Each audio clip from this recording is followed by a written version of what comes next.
Hello again, secure transaction students. We're continuing this assignment on priority rules, and we've done problem 62, and now we'll move on to problem 63 and try to get through problem 65 in this video. And this is going to move a little more rapidly than the last video. I wanted to give you the bigger picture, but now let's start hitting some priority rules. In problem 63, I'll read it. Coke Travel Agency used its accounts receivable as collateral, and you guys should know what accounts receivable are, right? You provide a service, you sell goods on credit, and then your customer is expected to make payments on that. It's accounts receivable. It's a payment stream that you have a right to. Valuable collateral. You can sell it. You can create a security interest in it. Coke Travel Agency used its accounts receivable as collateral for a loan from the Mansfield State Bank. But the bank failed to file the financing statement that the Coke Travel Agency had signed because the bank's attorney lost the statement in the maze of papers on her desk. This is an anachronism already that I think Whaley, I don't know what he's doing here, but you don't have to sign financing statements. No one has to sign them. The secured party can just file them on their own. They don't need to be signed. They do need to be authorized, but as we'll talk about as we go through these problems, authorization can be explicit. You can sign a letter authorizing them, but it's also implicit. If the debtor signs a security agreement, then that's implicit authorization for the secured party to file a financing statement covering the collateral described in the security agreement. I'll say it again. If you sign a security agreement, then that's implicit authorization for the secured party to file a financing statement covering the collateral described in the security agreement. Anyway, Mansfield State Bank didn't file the financing statement. Okay, the security interest attached, we'll assume, but they didn't file the financing statement, so they're unperfected. Now, 6 months later, Coke Travel Agency needed another loan and applied for one from Bentham National Bank, which secured the files. I guess that meaning they searched the UCC files in the Secretary of State's office and discovered that there's no financing statement recorded for the Coke Travel Agency as debtor. And then they took a security interest in it, assigned a security agreement, gave the loan. Bentham National Bank filed a financing statement in the proper place. Right, always want to file it in the location of the debtor. And the question is, which bank has the superior interest in the collateral, or which bank has priority? This is easy. This is a fundamental priority rule of Article 9. On the one hand, we have an unperfected secured party because they didn't file a financing statement. That's Mansfield.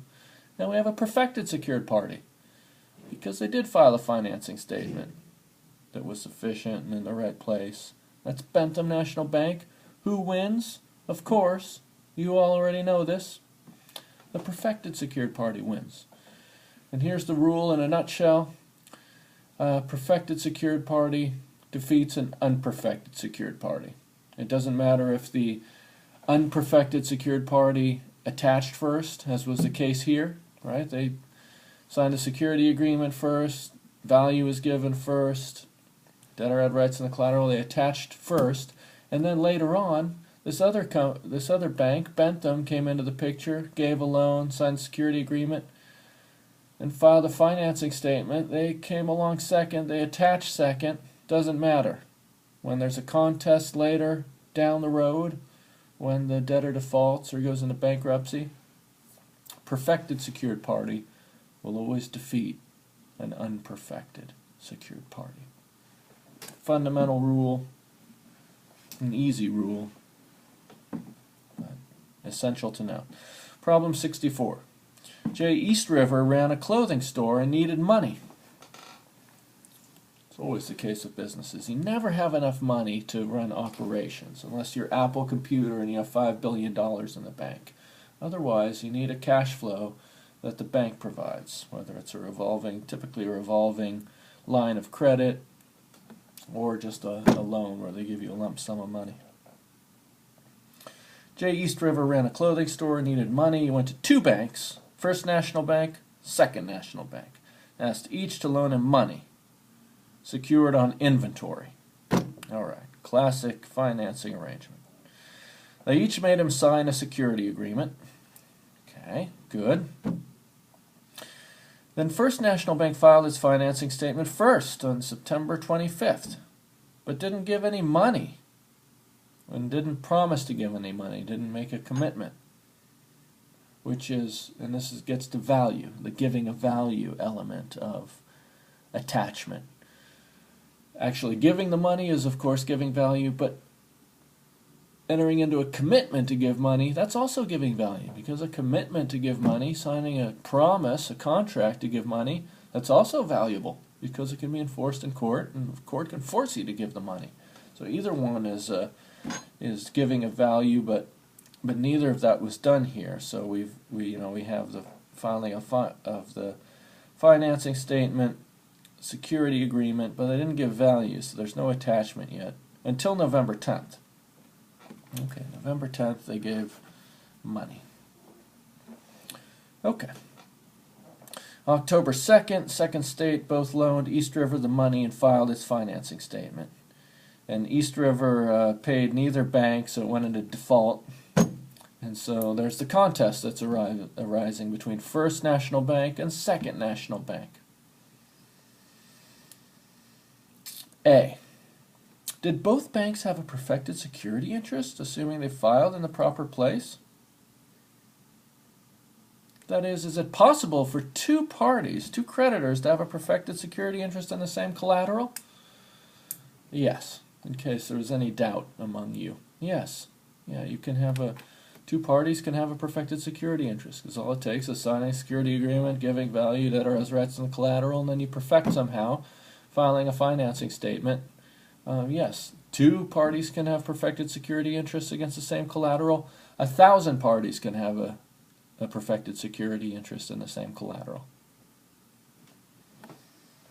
And here they did that. They everyone signed a financing statement, signed a security agreement, we assume, gave value, filed a financing statement. So yes, they're perfected.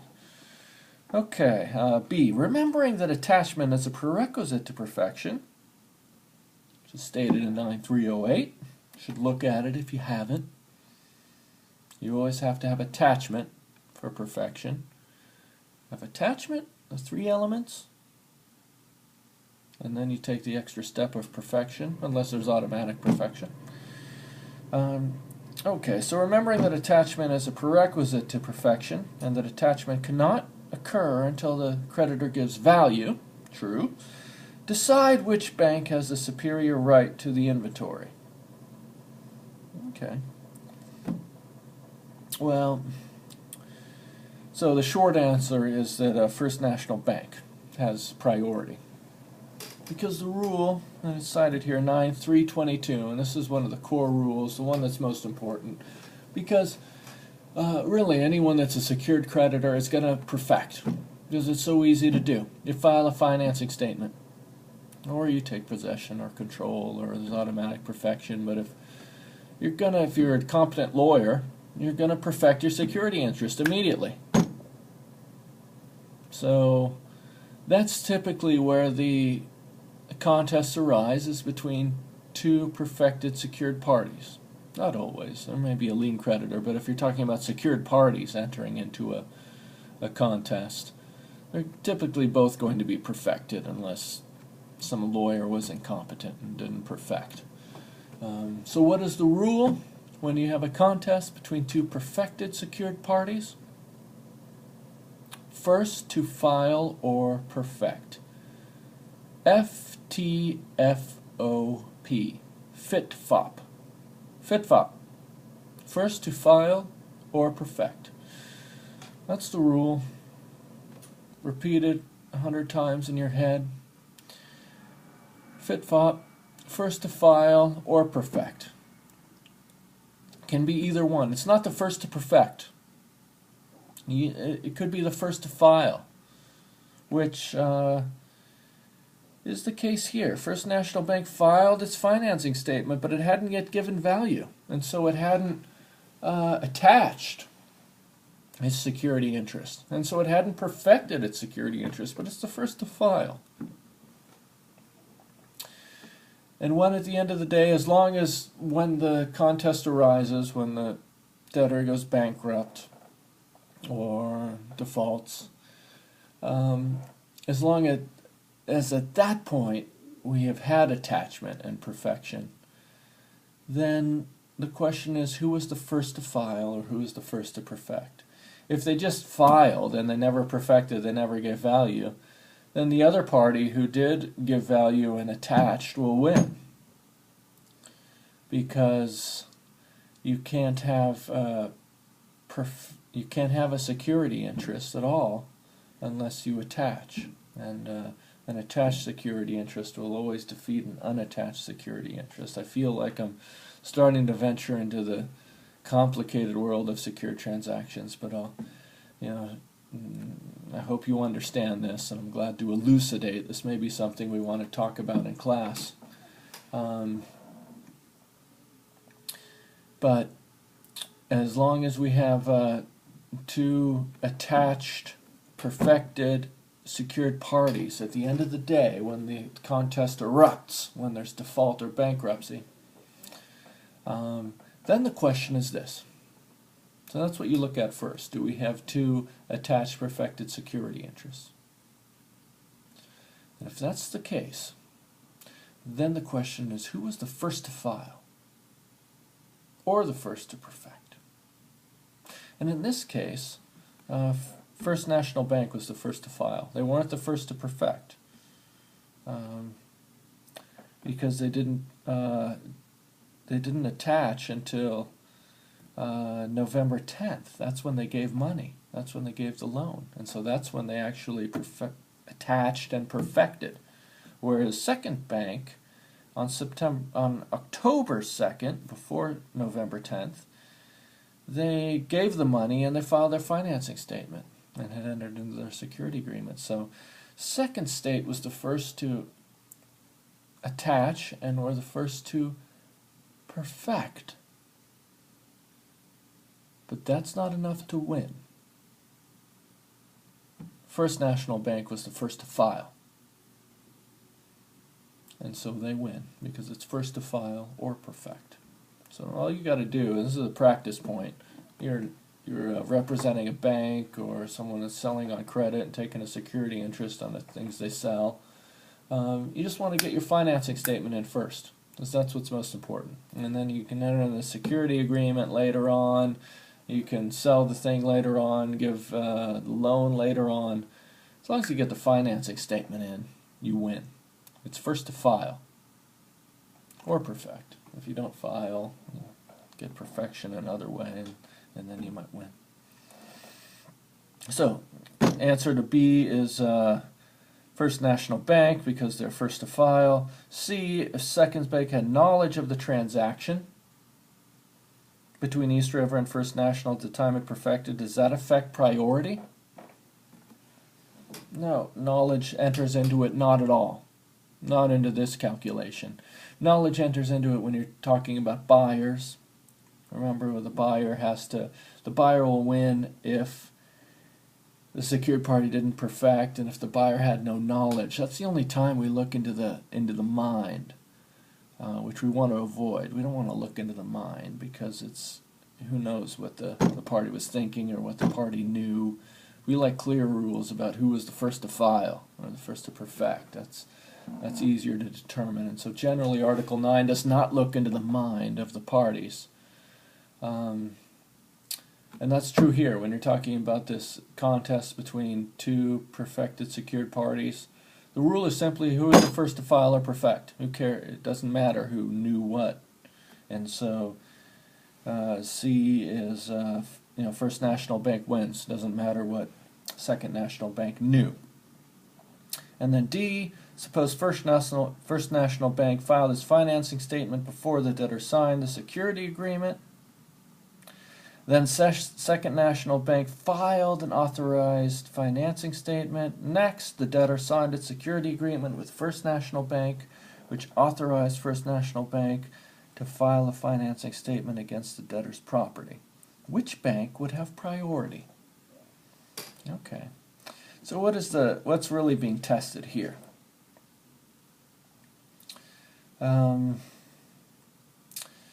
What's being tested here is that First National Bank filed its financing statement before the debtor, J. East River,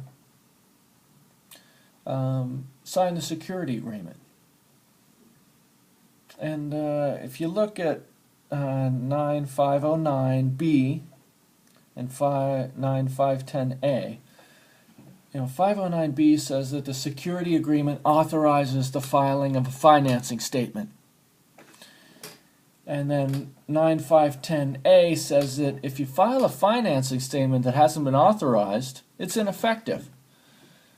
So the question here is, First National Bank filed the financing statement before it was authorized. So does this first to file rule apply? Will it still get priority? And but the answer here is, if nothing else had happened, no. If you file an unauthorized financing statement, it's ineffective. So forget about it. Act like it never was filed, and you don't get priority.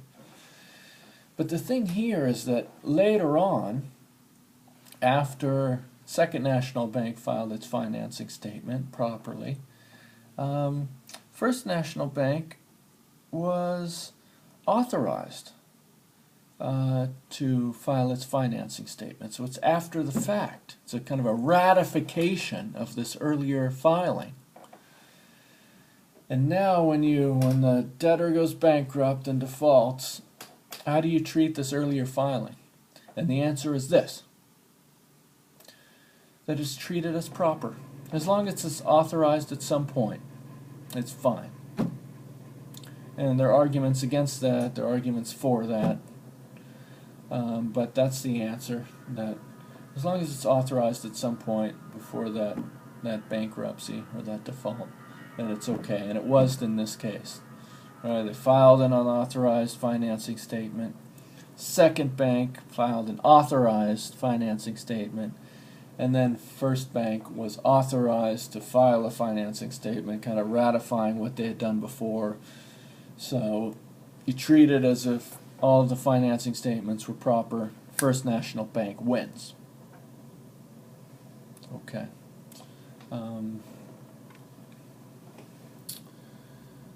Let's do the final problem here. Make it quick.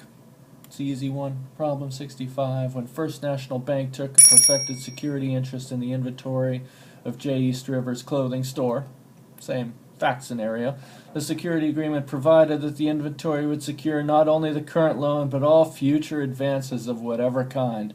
Yes, this is another component of that floating lien. Think of the floating lien as not only attaching to all after acquired collateral, which is wonderful. You don't have to create anything more, you don't have to sign any more documents. You just say, I've got a security interest in all your equipment, payment intangibles, money, deposit accounts, whether here and existing now or here and after acquired. So it just floats and gathers up whatever collateral is acquired afterwards. But here's another part of it. The other part of it is that the security interest will secure not only the existing loans, that first loan of $10,000 that was given, whatever it was, but all future loans, so that the bank can continue to loan money as needed to the debtor, and you don't have to update all the security documentation, because you just say it covers all current obligations and all future advances. That's what it's called, future advances. That is all money that's given in the future, all money that's advanced in the future. So you just have to enter into the security agreement once, and it's going to capture all collateral that comes into the debtor's possession, and it's going to secure all money the bank gives in the future. That's one of the beauties of Article 9, because in other countries around the world, every time new collateral is acquired or new advances are given, you got to hire lawyers again, you got to sign documents again. very inefficient, and if you fail to update the documents that way, then you lose your security interest. We've got a much better system here in the United States. So, First National Bank took perfected security interest in the inventory of J. East River's clothing store. Security agreement covered all future advances of whatever kind. Now, 6 months later, First National loaned East River an additional $10,000 and had him sign a new promissory note for that amount, which is fine. Whenever you give money, you have them sign a new promissory note promising to pay it back. So that is new documentation that you require. And the question is, does the existing financing statement and security agreement need to be altered in any way, or are they sufficient to protect the bank? That is, to attach and perfect the security interest. And the answer is no.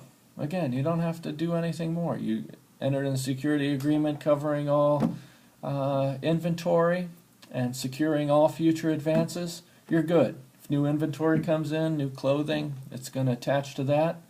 If new advances are given, new loans, it's going to secure that. Just enter into this documentation once. A, covering all existing and hereafter acquired collateral, which, as you know, you don't have to say for inventory or accounts receivable because it always turns over, but still good to include the language. And B,